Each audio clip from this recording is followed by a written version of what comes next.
The following is an article written and read by Brett Toney. The State of Theology. Spoiler, the catechism question I'm sharing about during the home visits I do this year is from the Baptist Catechism. What is God? The question itself catches us off guard. What is God? Not who? A.W. Tozer famously wrote in The Knowledge of the Holy, what comes into our minds when we think about God is the most important thing about us.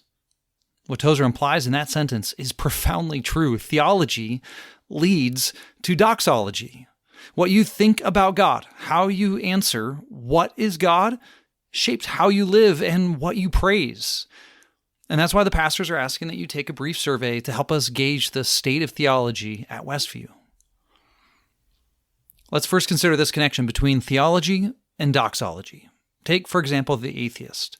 If you reject the premise of the catechism question and deny the existence of God, that will have a profound impact on your life. You will live according to naturalistic convictions, understanding people to operate out of relativism and base instinct for self-advancement. And ultimately, nothing in life matters, since we will all die and simply decompose. There's no foundation in this theology for love. You will live for your own praise and gratification.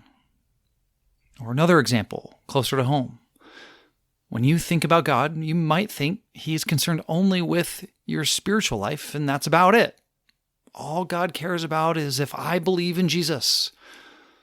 This can be a footing for you to praise God for the precious blood of Christ. You can hold to true things about God, theology, and respond to His redemption in grateful praise, doxology. But the progression between those two terminals, the movement from theology to doxology, can leave that arrow in between a hot mess. That arrow is where most of life happens. You won't have an abiding confidence in God to supply sufficient grace when suffering comes. You won't search the scriptures when your marriage is hard. You won't invest deeply in discipling relationships. Your theology has separated the spiritual life of then from the Christian life of now. And your doxology will be stunted. As your pastors, we aim to shepherd you well in following Christ in all of life. There are multiple avenues through which we strive to know you and shepherd you.